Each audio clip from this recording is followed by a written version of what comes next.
You're listening to the Connection Care Community Podcast, a podcast designed to help you understand your body more deeply and feel more confident navigating your hormones, cycle, and fertility. Each episode offers grounded, research-informed guidance and integrative tools to support hormone health, embodied awareness, and informed choice. If you're seeking clarity, connection, and a more trusting relationship with your body, you're in the right place. Let's dive in. Here's your host, the founder of Connection Care Therapy, Majida.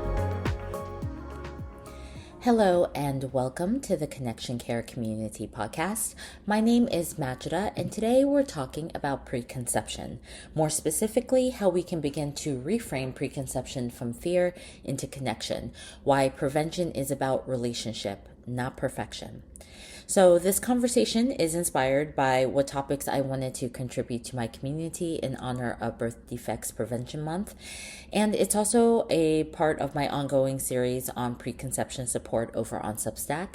If you want to go deeper into the research, the physiology, or any of the practical resources I reference here today, I've linked everything over there. So today's episode is going to dive into the felt experience of preconception, the part that is oftentimes not listed on a checklist.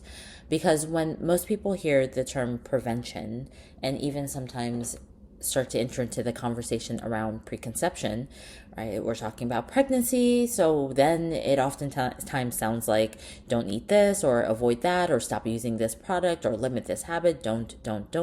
All of the shoulds and should nots that you should and should not be doing. And while I understand completely where that comes from, of course, we want to protect future babies, the tone is almost always rooted in fear. But here's what I want to offer today. Fear does not create healthy pregnancies. Connection does. And the most powerful place to begin building that connection is long before conception even happens. I want to share a moment that has stayed with me for years from one of my clients who came into our session, as many of my clients do, being very prepared with a notebook or a Google Doc or what have you with the list, right? So this particular client had a nice little binder full of lists, and the list had the foods that she should be avoiding and the supplements that she should be taking and the chemicals she should be eliminating and symptoms that she should be tracking. Right, all of the shooting all over yourself. She definitely was like a candidate for that saying, right? So on the surface, it looked like dedication. Underneath it, this client was deeply exhausted. She was filled with anxiety, experiencing disconnection. These are not uncommon things, unfortunately, for those who come and work with me in my practice. The overwhelm can become quite significant.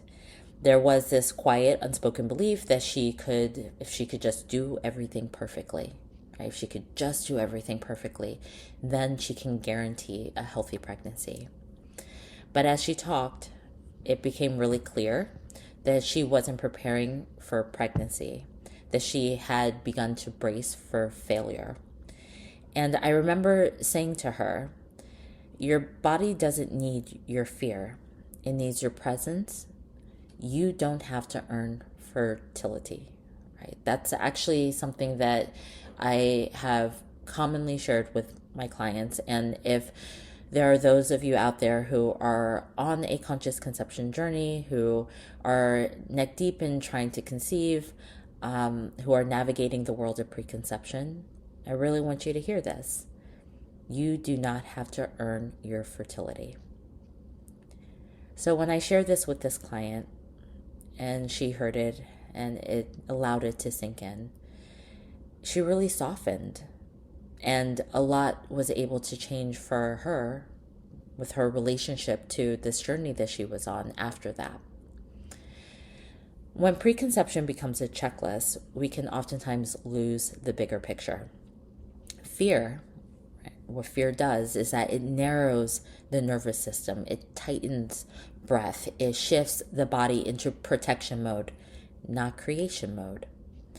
When we're chronically stressed or hypervigilant, the body can receive messages that now is not a safe time to create. To create to allow for flow, to reproduce. Blood can shift away from our reproductive organs, digestion may slow down, hormonal signaling becomes less efficient. All of these things are our body's way of protecting itself when we are in a situation that requires fear. So I see this often with clients who come to me after they experience cycle changes once they start trying to conceive. So I'll clarify that.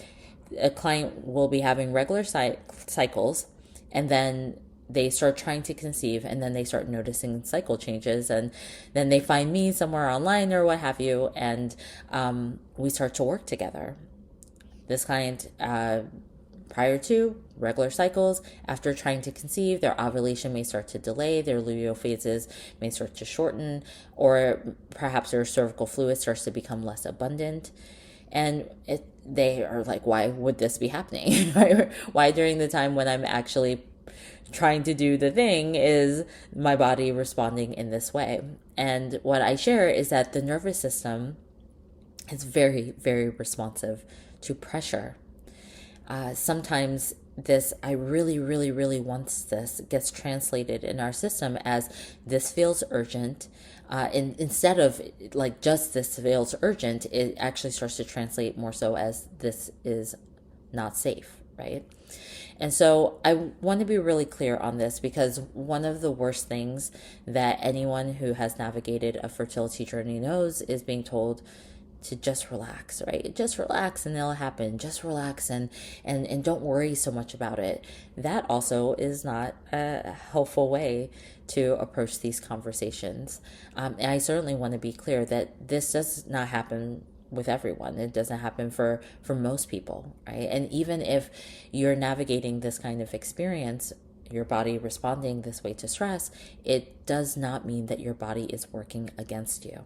In fact, it can oftentimes mean that your system is highly sensitive and responsive. And that sensitivity and responsiveness is an amazing strength once we start to learn how to work with it instead of working against it. So we can't talk about preconception without talking about the nervous system, because our nervous system is what decides whether or not our body feels safe enough to do all of the things that it does, including reproductive processes. When the nervous system is regulated, our entire system works better. Our hormonal signals work clearer, our nutrient absorption improves, our gut health functions better, our sleep can deepen, inflammation, right, can be calmer, blood flow to the reproductive organs can increase. So nervous system connection is not just an abstract, it's deeply rooted in our physiology. And I want to offer the practices like gentle movement, breath work, meditation, somatic awareness, exercises. All of these are practices and modalities I integrate into the work that I do because they have been shown to improve fertility outcomes. Not because they're there to fix anything, but because they can support those who are on this journey in restoring a sense of internal safety. And often these practices can make a bigger difference than adding yet another supplement to your routine. So in my work, I teach very simple somatic-based practices. We keep it simple, nothing complicated, nothing that requires this concept of perfection. And as a recovering type A myself, as a recovering perfectionist myself, I know the immense relief that can come from simplicity and from being told and supported in knowing that it's okay to just be, right? To just exist, to not have to prove anything or to make things more complicated in order to work towards intention and a hope and a dream and a goal. Okay. So things like slowing down, noticing where your body is holding tension, feeling your feet on the ground or feeling your bottom in your seat, and allowing your weight to just settle. You're breathing into your lower belly, into your pelvis in a way that feels nourishing rather than forced. I had one client who practiced a short pelvic breathing practice every morning for about 10 minutes. And within a month, her cervical fluid quality noticeably improved. Her body was responding to a new message, right? We're safe. And that's the power of regulation. I also want to talk about mindset, and not in a manifestation type sense, but in a neuroscience type sense. Our hormones are very responsive. They respond to signals from our brain, from our nervous system. If the internal dialogue is constantly saying, I'm behind, I'm failing, I'm doing everything wrong, your stress pathways can oftentimes stay activated. But when the internal message shifts to, I'm listening, I'm supported, I'm creating space, the body oftentimes can respond accordingly. So I worked with another client who came to me after trying to conceive for around 3 years, and every time her cycle arrived, every time her period arrived, she would spiral into self-blame.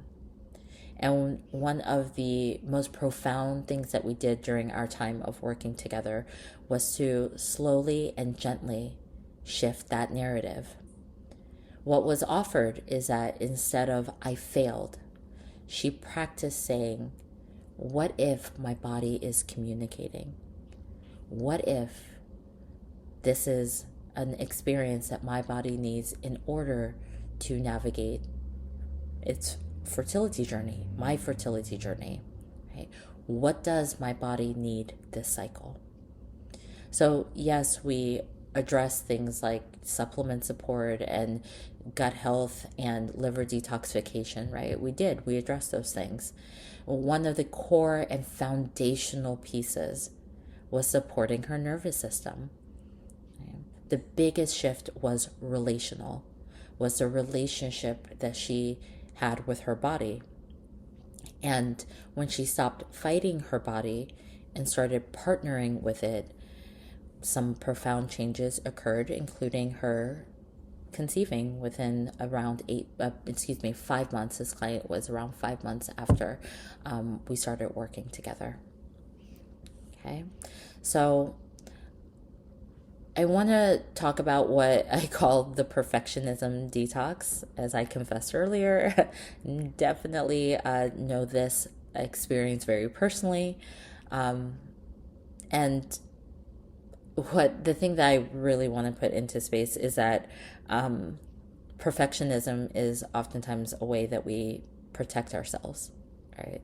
It's not about holding this experience of needing perfectionism as a buffer with a sense of shame, or as though this is not something that I should be thinking or I should be experiencing, right? We're back to like not shoulding all over ourselves.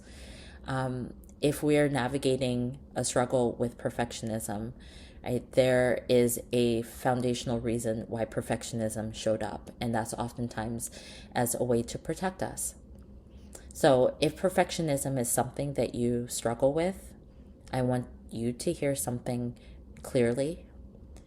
It's okay to let go of the idea that every choice has to be perfect. Perfectionism, comes from a deeply protective space.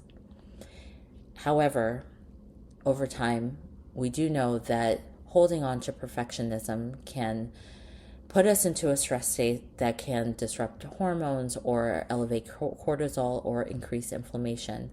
It can disconnect us from our own experience of knowing what's good for our body, following our intuition, right? Experiencing nourishment. The body just does not thrive under pressure. It thrives under partnership. So with one client that I am thinking of right now, who this client was going through an elimination eliminating an elimination type diet where she was eliminating nearly every food category in the name of clean eating for fertility. But unfortunately, this led to this client losing weight that she could not afford to lose, and her cycles had actually stopped. So it's just an example as to how this moving towards and reaching for perfectionism, right? Understandably so, we're working to protect ourselves oftentimes, right? But it led to a place where this client's body was not being supported. It was actually being starved and actually needed a shift towards nourishment and variety and abundance, which is when we worked together for some time, navigating that experience with her alongside proper support. Her period eventually returned and her cycles stabilized. So your preconception path, right? All of this to say that your preconception path does not require flawless choices. And in fact, flawless choices are impossible. We can, as much as possible, start to unwind that and release that, and instead focus on choices that are nourishing, that are deeply connected, right? And also sustainable. Preconception at its core is about a relationship that you have with your cycles, a relationship that you have with your intuition and with your emotional landscape. One of the reasons why I encourage tracking more than just ovulation or basal body temperature, tracking how you feel, your energy, your mood, your digestion, your sleep quality, desire, right? Your desire for connection versus your desire for solitude. I encourage tracking these things because in addition to or alongside with your cycle, because over time, what we oftentimes see is that patterns emerge.